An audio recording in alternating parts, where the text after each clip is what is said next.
भाग्य की शब्दावलियां। अच्छा हुआ मर गया। बहुत दुनिया का माल हड़पा था। कमबख्त खुद को कानून समझता था। अरे मरे हुए को कुछ ना बोलो। सामने प्रकाश के मृत बाप की लाश पड़ी थी। पीठ पीछे के दरवाजे पर खड़े नकली मिलने जुलने वाले अपनी तरफ से दुहक प्रकट कर रहे थे। उन्हें आभास ही नहीं था कि प्रकाश अपनी व्हील चेयर पर वहां बैठा था।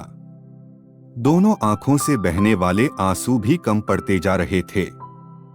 अच्छा होता उसका एक तीसरा नेत्र भी होता, और वह भी इस समय दुनिया की घृणा व द्वेष सहने में बह बह कर सहायता करता।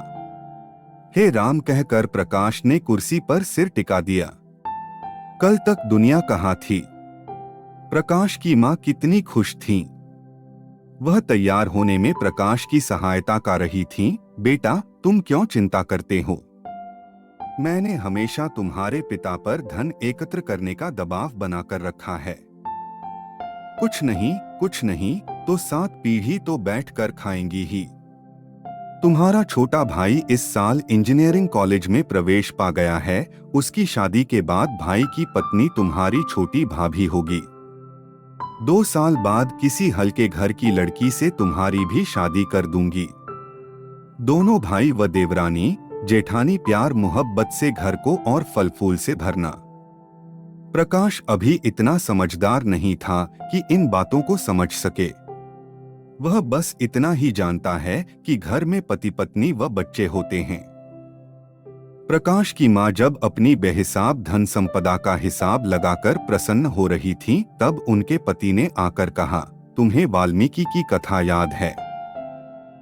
उनकी पत्नी अपने पति की कलतसी दलाली की खून और आंसुओं में डूबी हुई कमाई से इतनी अभिभूत थीं कि उन्हें वाल्मीकि का नाम ऐसा लगा जैसे कोई अड़ोसी पड़ोसी रिजर्वेशन व वाल्मीकि का जिक्र कर रहा हो।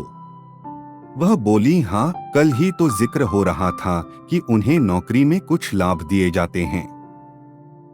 पति कुछ गंभीर हुए व बोले, मैं संत वाल्मीकि की बात कर रहा हूँ। उन्होंने साधु संतों को भी लूटने से नहीं छोड़ा था।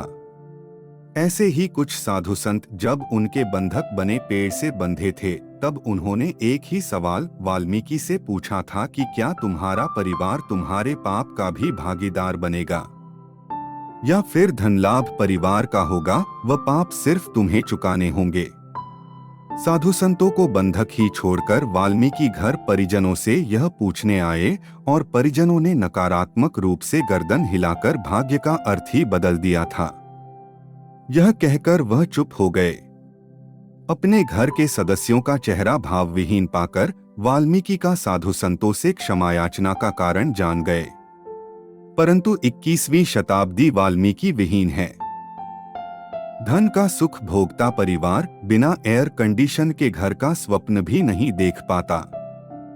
शादी के बाद झोंपड़ी नुमा घर में जब उनकी पत्नी औरों का काम करके 4 पैसे कमाती थीं, मेहनत के बोझ से मुस्कुराती थीं, तब वही सीता लगती थीं।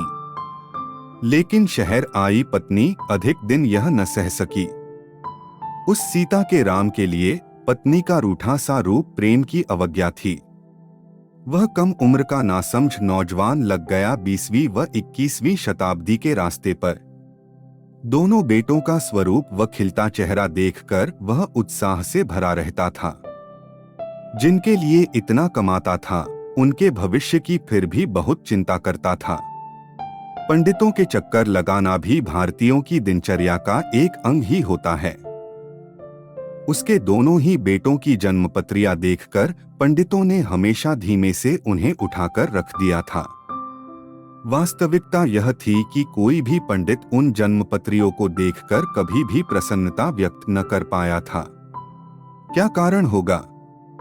मोहलापुर के प्रसिद्ध पंडित जी का वाक्य तो याद आते ही उसके तनमन को झंझोड़ता था, इनके भाग्य दूध में रखोगे तो दूधिया हैं, स्याही में रखोगे तो स्याह हैं।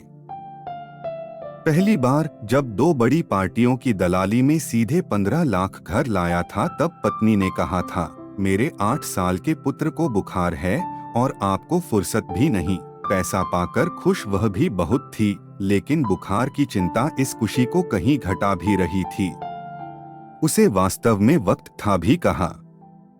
कभी किसी से मिलना जुलना, कभी किसी को टेलीफोन वगैरह करना होता था।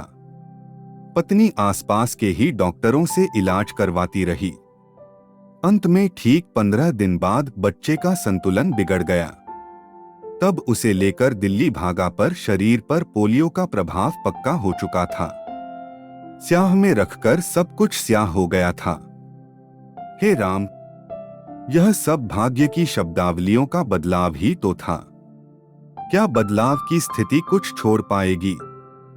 कुछ तो जानने वाले, कुछ अपने, सब जड़ों को खोखला कर जाएंगे। 7 पीढ़ियां छोड़ यहाँ दोनों टहनियां क्या बचे हुए तने को अपने पत्तों से बचा पाएंगी? भूचाल आ चुका है। पंडितों, दरगाहों, चर्चों के बढ़ते चक्कर बचा खुचा भी न छोड़ के जाएंगे।